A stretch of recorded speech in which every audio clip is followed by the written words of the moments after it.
But around about that time, I was in Bewley's with a friend of mine, and Sinead O'Connor walked in with some of her friends, and they went and we sat down. And again, that thing of, there's Sinead, go grand. And she sat down. And at some stage, after a couple of cups of coffee in Bewley's, I decided it was time to go to the loo. I went to the loo, and who came out of the cubicle except Sinead? We were washing our hands at the same time, and she dried, and she was about to go out the door, and I said, excuse me, I said, would you mind if I said something to you? And she turned around, and on her face was, and her kind of shoulders went down a bit, and it was like she was prepared to take a verbal beating. She was ready for somebody to say the state of you and how dare you and blah, blah. But she didn't turn around and say, would you ever go and F off?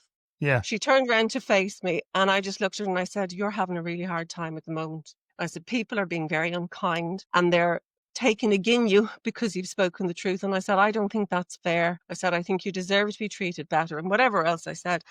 And then I just thought, oh, I'm running out of words here, and I'm just making an idiot of myself, which is, something I do on a daily basis. But anyway, and I said to her, look, I said, words can only say so much. I said, would you like a hug?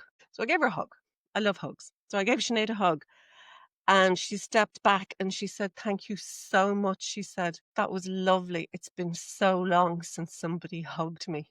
And I said, I'm so sorry. I said, I should have said my name was Hazel. And she goes, Hazel, it's lovely to meet you. I'm Sinead. And then she went, yeah, you know that already, don't you? Sorry for swearing on your podcast, but that's exactly what the woman said to me. Yeah.